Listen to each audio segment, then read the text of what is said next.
65 years ago, the Great Nuclear War brought the old world to an end.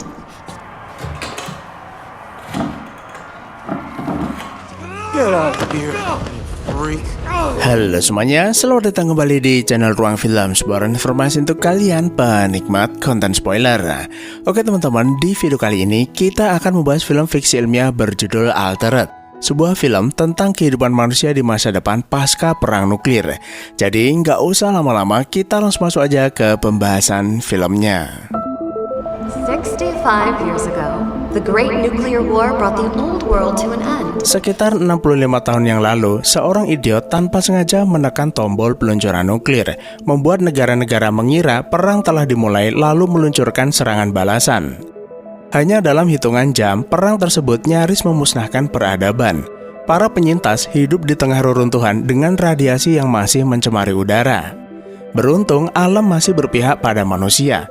Seorang ahli biologi bernama Smith menemukan pohon ajaib yang ia beri nama Genesis di tengah hutan Amazon. Pohon tersebut mampu menyerap zat radioaktif dari udara yang tercemar, lalu mengubahnya menjadi sumber energi murni yang tersimpan di dalam bunganya. Profesor Smith kemudian memindahkan dan merawat pohon-pohon tersebut di dalam Institut Genesis yang dijaga ketat. Setiap pohon Genesis difungsikan sebagai reaktor alami untuk memasok listrik di perkotaan serta bahan bakar kendaraan. Berkat pohon Genesis, umat manusia perlahan bangkit dari kehancuran. Kota-kota kembali dibangun, teknologi berkembang, bahkan peradaban menjadi lebih maju dari sebelumnya. Meski begitu, permasalahan belumlah usai. Sisa zat radioaktif yang masih tersebar di udara menyebabkan sebagian besar anak yang dilahirkan mengalami kelainan. Untuk itulah, para ilmuwan membuat serum khusus dari gabungan DNA manusia dan bunga Genesis untuk diberikan kepada ibu hamil. Berkat serum tersebut, anak-anak yang dilahirkan terbebas dari kelainan genetik. Bukan hanya itu, mereka juga mengalami peningkatan genetik di atas manusia biasa.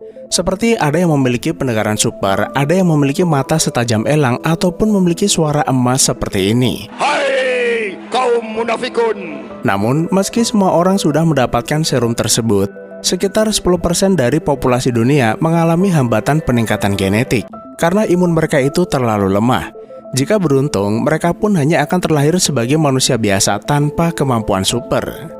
Mereka yang ditingkatkan genetiknya disebut kaum genetis, sementara mereka yang gagal disebut non-genetis atau paraspesial.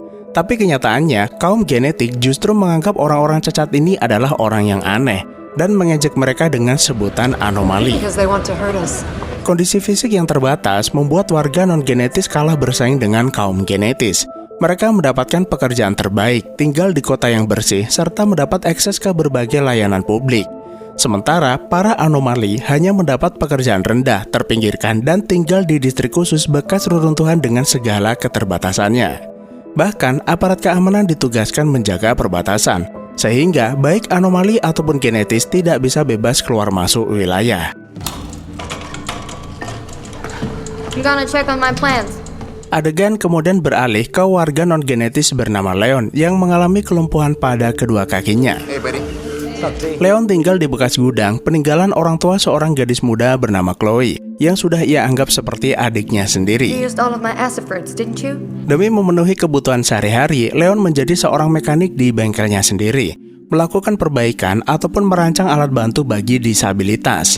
Tapi masalahnya, sebagian besar alat buatannya itu membutuhkan lebih dari sekedar baterai biasa untuk membuatnya berfungsi.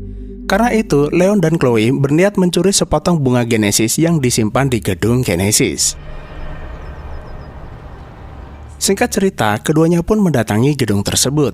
Chloe menyamar menjadi siswi sekolah yang ikut rombongan studi tour di gedung tersebut. Sementara Leon nyamar jadi petugas kebersihan. Sampai laboratorium, pintu itu ternyata dijaga dua orang petugas. Leon kemudian menggunakan mainan tikusnya yang sudah diisi gas tidur untuk mengalihkan perhatian dan membuat penjaga itu pingsan. Setelah itu, Leon ngambil kode akses pintu laboratorium dari kantong petugas. Tapi sebelum masuk, Leon terlebih dahulu nyebar gas tidur melalui saluran udara agar semua orang yang ada di dalam lab tersebut tertidur pulas. Namun sialnya, kode aksesnya itu malah nggak cocok. Karena itu, Leon menghubungi Chloe untuk membantunya mendapatkan kode yang benar. Tanpa pikir panjang, Chloe sengaja memancing keributan di tengah tur guna menarik perhatian petugas. Lalu diam-diam mencuri kode dari kantongnya. Get on. 130420029. Setelah mendapatkannya, Leon bergegas masuk ke dalam. Dengan berbekal alat seadanya, Leon berusaha memotong kaca pelindung sehati-hati mungkin. Saat memotong bunga Genesis itu, Leon tanpa sengaja menyentuh tangkainya, membuat pohon itu menembakkan duri-duri tajam yang seketika membuat alarm berbunyi. Demi keamanan, seluruh pengunjung pun diminta meninggalkan gedung sambil diperiksa barang bawaannya. Saat hendak pergi, Leon tanpa sengaja menemukan ekstrak dari bunga Genesis kemudian mengambilnya. Sampai pintu keluar, Chloe sengaja menjatuhkan bonekanya di dekat Leon agar Leon bisa menyembunyikan bunga Genesis di dalam boneka tersebut. Dan akhirnya, keduanya pun berhasil lolos dari pemeriksaan. I'm Senator Frank Kessler. Lalu di perjalanan pulang, keduanya melihat siaran video dari seorang senator bernama Frank yang baru-baru ini mengkampanyekan program kesetaraan bagi warga non-genetik. Demi mendapat dukungan publik, Frank menawarkan terapi peningkatan genetik bagi para anomali melalui perusahaan farmasinya. Artinya, peningkatan genetik tidak lagi terbatas sebelum kelahiran, tapi juga bisa dilakukan pada orang dewasa. She's going to our district. We have to go. Di saat yang sama, seorang penyanyi terkenal bernama Mira yang juga dikenal sebagai aktivis kesetaraan genetis mengajak masyarakat mendukung usulan Senator Frank. Demi memeriahkan suasana, Mira berencana menggelar konser gratis di seluruh distrik di mana warga non-genetik tinggal. Kabar tersebut tentu saja membuat Chloe yang sejak dulu mengidolakan Mira jadi nggak sabar. Di sisi lain, Leon menyebut Mira hanyalah artis yang dimanfaatkan pejabat demi mendapat dukungan. Leon juga mengingatkan Chloe bahwa saat melakukan kampanye, para pejabat biasanya akan mengemis suara kepada masyarakat. Tapi begitu terpilih, mereka akan menjadi buta dan tuli, kemudian melupakan janjinya begitu saja. The special district is unsafe. Adegan kemudian memperlihatkan perdebatan sengit antara Mira dan manajernya bernama Carol. Carol berniat membatalkan konsernya secara sepihak. Menurutnya, wilayah itu nggak aman, dipenuhi berandalan dan pencuri. Tapi Mira bersikeras tetap ingin mengadakan konser, dengan tujuan merangkul para anomali sesuai dengan visi dan misi Senator Frank yang ia idolakan. They're not doing anything that serious. Setibanya di rumah, Leon memamerkan bunga Genesis dan ekstraknya yang sangat langka kepada Chloe. Dengan bunga itu, mereka bisa menghasilkan uang dalam jumlah yang besar. Easy does. Setelah itu, Leon segera menyelesaikan pesanannya, seperti membuat lengan mekanis, membuat alat bantu penglihatan yang bisa merekam video ataupun sekedar melakukan reparasi. Dan ajaibnya, semua alat itu hanya ditenagai serpihan kecil dari bunga Genesis. Selesai bekerja, Leon tiba-tiba mendapat pesanan mendadak dari seseorang bernama Josh untuk memperbaiki kerangka mekanis miliknya. Pria itu mengaku bekerja di sebuah restoran mewah di distrik Genesis, dan jika Leon mau datang ke sana, Josh berjanji akan membayarnya 3 kali lipat. Are you nuts? Triple free. Awalnya, Chloe sempat melarang Leon pergi ke sana. Para pelanggan wajib datang ke sini karena Chloe tidak ingin terjadi masalah di luar, apalagi mereka akan pergi ke distrik Genesis. Tapi Leon tetap menerima tawaran tersebut dan mengaku mengetahui jalur rahasia menuju distrik Genesis. Jadi seharusnya tidak ada yang perlu dikhawatirkan. Singkat waktu, keduanya pun segera mendatangi restoran di mana Josh bekerja. Pria itu langsung mengarahkan mereka ke dapur, lalu segera memperbaiki rangka mekanis untuk dipakaikan di punggungnya. Di saat yang sama, rombongan teroris yang menyebut diri mereka sebagai kelompok anti-gen membantai seluruh pengunjung restoran itu tanpa alasan yang jelas. Mendengar ada keributan, Josh pun segera pergi ke depan untuk melihat keadaan. Menyadari ada yang gak beres, Chloe ngajak Leon segera pergi meninggalkan tempat ini. Tapi Leon menolak karena Josh itu belum membayar. Dan sialnya, Josh malah kembali dalam keadaan terluka parah. Chloe, I need your help right now. Leon kemudian meminta Chloe memasang rangka mekanis Josh ke badannya agar Leon bisa berdiri tanpa kursi roda. Namun belum sempat keluar, komandan teroris dan anak buahnya masuk ke dapur sambil membahas rencana serangan berikutnya. Mereka berkata, serangan hari ini hanyalah uji coba dan besok adalah serangan yang lebih besar. Okay, boss. Saat mereka menyemprot dinding dengan logo teroris, salah satu dari mereka menjatuhkan selembar kertas yang kemudian diambil oleh Chloe. Celakanya, rangka mekanis yang dipakai Leon mendadak error, membuat para teroris itu mengetahui keberadaannya kemudian menyerangnya. Dalam kegelapan, Leon berusaha melawan hingga membuat topeng komandan teroris itu terbuka dan sempat dilihat Leon. Dan akhirnya, setelah perlawanan sengit, keduanya pun berhasil melarikan diri dari tempat tersebut. Namun, masalah tidak berhenti sampai di situ. Sampai di rumah, Leon dibuat terkejut saat televisi nasional menayangkan sosok Leon terekam kamera CCTV di TKP. Hal itu pun membuat publik mengira Leon ini adalah anggota teroris. Dan yang lebih mengejutkannya lagi, komandan anti-terorisme bernama Hughes yang tengah diwawancara tak lain adalah pimpinan teroris yang topengnya sempat terbuka sebelumnya. Well, that explains why they've never been caught. It is him. Remember, we are coming for you. Nah, dari situlah Leon akhirnya mengerti kenapa teroris antigen itu tidak pernah tertangkap. Karena mereka memainkan peran ganda sebagai teroris dan pelindung itu sendiri. One of them dropped it. Mira? Chloe kemudian menunjukkan selembar kertas yang dijatuhkan teroris pada Leon. Kertas itu ternyata adalah tiket konser Mira yang akan diadakan besok malam di distrik Anomali. Leon menduga target berikutnya adalah Mira saat mengadakan konser di distrik Anomali. Kelompok itu sengaja membuat propaganda agar Hughes punya alasan menyalahkan warga Anomali kemudian menangkapi mereka semua. I heard them say they're planning more attacks.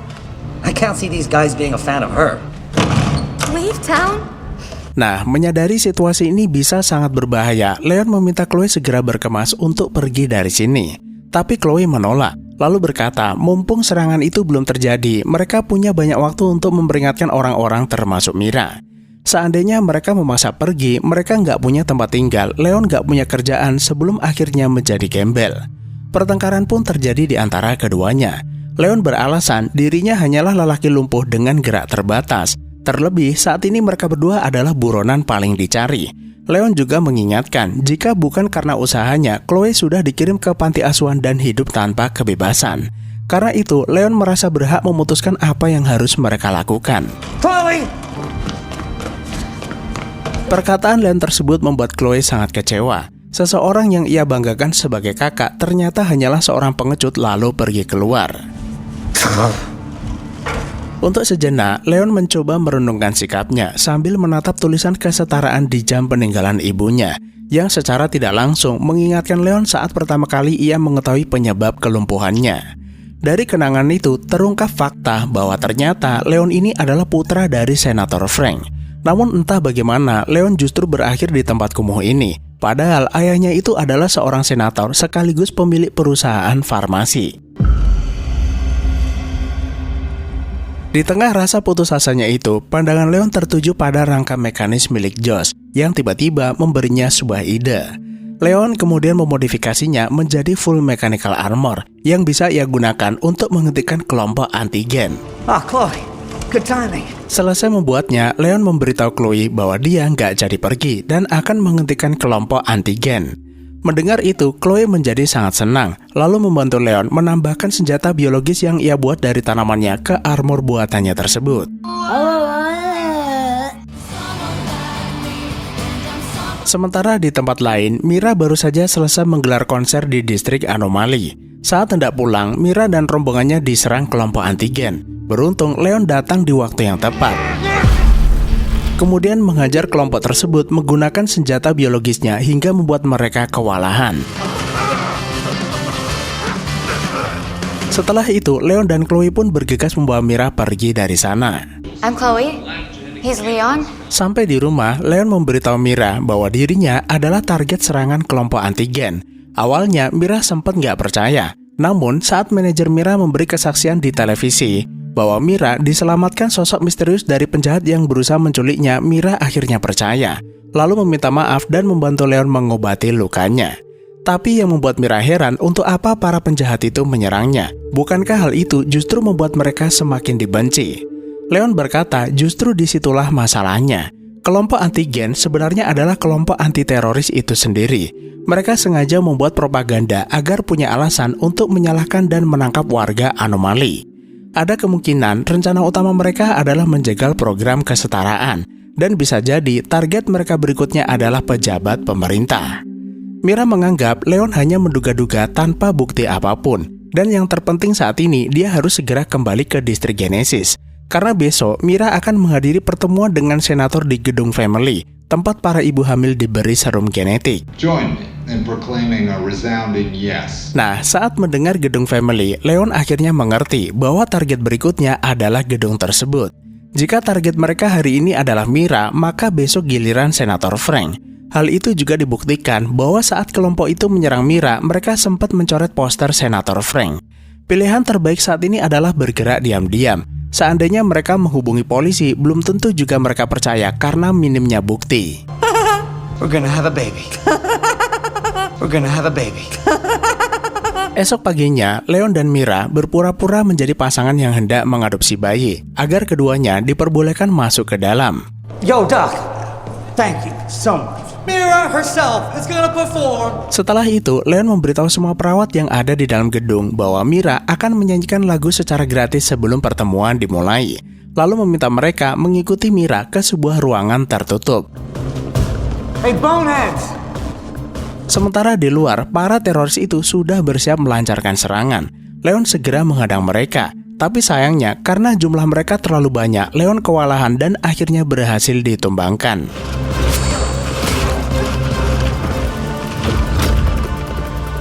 Lalu di saat yang sama, Mira yang ternyata sempat menghubungi Senator Frank datang bersama polisi membantu Leon dan membuat para teroris itu melarikan diri.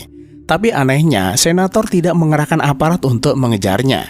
Senator beralasan saat ini dia lebih mengutamakan keselamatan putranya yang sudah sekian lama menghilang dan membiarkan tim anti-terorisme yang menangani mereka. Padahal para teroris itu adalah tim anti-teroris itu sendiri. Setelah mengetahui kebenaran bahwa Leon adalah anak dari Senator Frank, Chloe menjadi marah karena merasa dibohongi dan menganggap Leon bagian dari warga genetik. Dengan terjadinya insiden ini, Frank akhirnya membatalkan acara pertemuan lalu menyampaikan pesan darurat kepada awak media. Meski dirinya adalah seorang senator, putranya sendiri hidup sebagai warga anomali, bukan untuk gaya-gayaan, melainkan untuk menunjukkan pada dunia bahwa jurang antara si paling genetik dan non-genetik semakin lebar. Karena itu, program kesetaraan ini harus segera dijalankan agar warga yang tinggal di distrik khusus mendapatkan hak yang sama. Selang beberapa hari sejak serangan kelompok antigen, Senat akhirnya menyetujui usulan senator yang membuka jalan peningkatan genetik bagi warga non-genetis. Dan mulai pekan ini, seluruh warga anomali termasuk Leon akan dipindahkan menuju fasilitas kesehatan yang berlokasi cukup jauh di luar kota. Lalu di ruang perawatan, Frank meminta maaf pada Leon karena sudah menelantarkannya. Leon tidak mempermasalahkannya karena Leon pergi dari rumah atas pilihannya sendiri. Leon lalu bertanya di mana Chloe dan apakah sang senator sudah mengambil sikap setelah mengetahui kebenaran jika Hughes adalah dalang di balik serangan teroris. Frank berkata gadis itu pergi entah kemana, dan saat ini dia hanya ingin fokus pada kesembuhannya agar Leon bisa kembali normal seperti sedia kala. Perkataan ayahnya tersebut mengingatkan Leon pada penyebab kematian ibunya. Di dalam dokumen yang ia temukan, diketahui bahwa Frank melakukan prosedur peningkatan genetik pada sang ibu yang merupakan anomali. Tapi prosedur itu justru memperburuk keadaannya, bahkan membuat Leon yang dilahirkan mengalami kelumpuhan. Seandainya sang ayah tidak memaksakan prosedur itu, ibunya mungkin masih hidup dan Leon tidak akan mengalami kelumpuhan. Just like you cured Mom. I was wrong.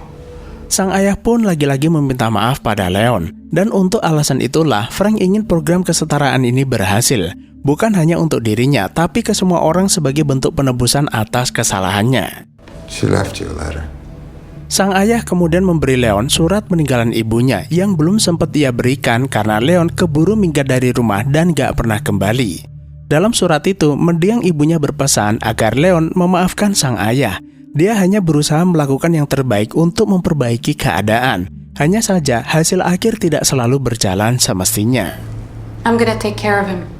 Setelah itu, Mira dan Leon jalan-jalan melihat keadaan warga anomali di tenda penampungan. Mira terlihat sangat senang dan berharap setelah keluar dari sini, Leon bisa berjalan dengan kakinya sendiri. Chloe! Tanpa disangka, Leon bertemu dengan Chloe yang ternyata ikut datang ke fasilitas ini.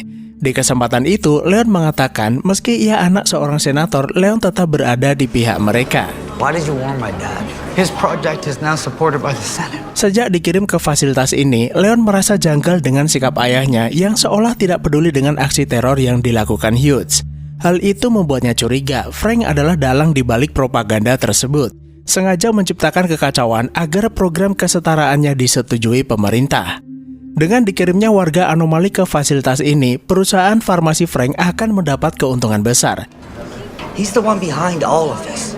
Namun, Mira tidak sependapat. Menurutnya, bukankah tidak masalah jika Frank mendapatkan keuntungan karena dia berhasil menemukan obat untuk menyembuhkan warga anomali. Bukannya tidak ingin percaya, tapi Leon membutuhkan bukti kuat daripada sekadar dugaan. The answer is in the lab. Leon lalu berkata, ibunya sendiri adalah korban dari ambisinya tersebut dan semua bukti itu ada di laboratoriumnya. Untuk itulah, Leon mencari pelanggannya yang pernah ia buatkan alat bantu penglihatan yang dapat merekam video. Leon berniat meminjamnya, lalu meminta Chloe mengintip dan merekam aktivitas lab melalui ventilasi udara. Buddy. Yeah? Bersamaan dengan itu, dua orang suster membawa seorang anomali menuju laboratorium. Please lift your arm. Dari lubang ventilasi, Chloe melihat Frank dan Hughes bersalaman, seakan baru saja terjadi kesepakatan di antara keduanya. Painless. Pertemuan itu pun membuktikan perkataan Leon bahwa Frank memang dalang di balik kekacauan ini. Dan lebih parahnya, kenyataannya bahkan jauh lebih buruk dari yang mereka duga. Dalam pembicaraan yang ia dengar, Frank sama sekali tidak berniat menyembuhkan para anomali. Sebaliknya, justru menjadikan mereka sebagai donor untuk melengkapi serum ciptaannya. Setelah pasien itu dibius hingga pingsan, bukannya diberi serum peningkatan genetik, Frank malah mengekstrak cairan otaknya hingga membuatnya meninggal. Kemudian menambahkan cairan itu sebagai bahan pelengkap serum buatannya, yaitu memadukan genom yang sehat dengan serum peningkatan genetik. Serum itu bisa digunakan untuk meningkatkan kemampuan genetik bagi genetis ataupun non-genetik, tidak peduli sebelum dilahirkan ataupun sesudah dilahirkan. Akan tetapi, Frank tidak berniat melakukannya. Sebaliknya, Frank akan menjual serum itu dengan sangat mahal kepada warga genetik untuk melihat sejauh apa manusia bisa berevolusi. You promised the Senate you'd treat the specials. Hughes selalu bertanya, bagaimana dengan janjinya pada Senat yang ingin menyembuhkan para anomali? Frank berkata dia nggak peduli, dan satu-satunya yang ia pedulikan hanyalah kesembuhan putranya. Sejak kematian istrinya, Frank menyadari sistem genetik para anomali menolak berevolusi dan hanya bisa diatasi menggunakan serum buatannya tersebut. Hal itu berarti jika mereka ingin menyembuhkan satu orang, maka harus ada satu orang yang dikorbankan. Bukankah hal itu sama saja buang-buang waktu? Akan lebih baik jika para anomali itu dimanfaatkan untuk sesuatu yang lebih menguntungkan. The necessary biomaterial from the donor's brain. Setelah mendapat bukti yang ia butuhkan, Leon memperlihatkan rekaman video itu pada warga anomali. I'm so sorry, I didn't know, I had no... Fakta menyakitkan itu membuat semua orang menjadi marah, terutama Mira yang sangat kecewa pada senator yang ia idolakan. What are we gonna do about it? Setelah ini, Leon berencana mengirim video itu ke pihak berwajib dengan menerobos ruang komunikasi. Dan sambil menunggu kedatangan mereka, Leon meminta semua orang bersatu melawan Frank dan anak buahnya. Tapi masalahnya, Leon tidak bisa berbuat banyak tanpa menggunakan mechanical armornya. Beruntung, Chloe mengetahui di mana armor itu disimpan dan akan mengambilnya untuk Leon.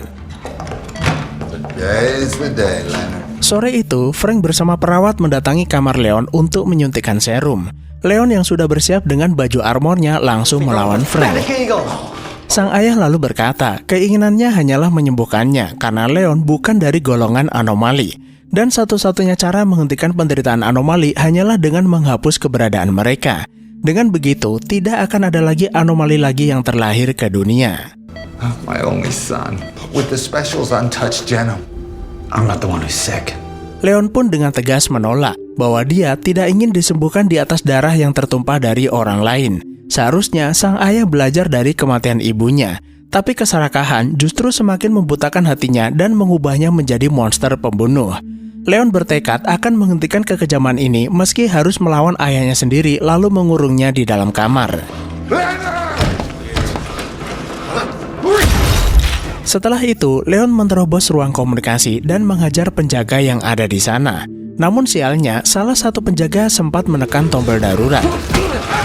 Leon meminta Chloe segera mengirim rekaman itu ke pihak berwajib, sementara dia akan bergabung dengan para anomali.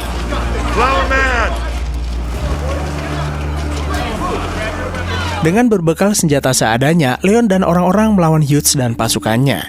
Awalnya, mereka sempat mendominasi pertarungan, tapi keadaan berubah ketika pasukan tambahan bersenjata datang dan membalikkan keadaan.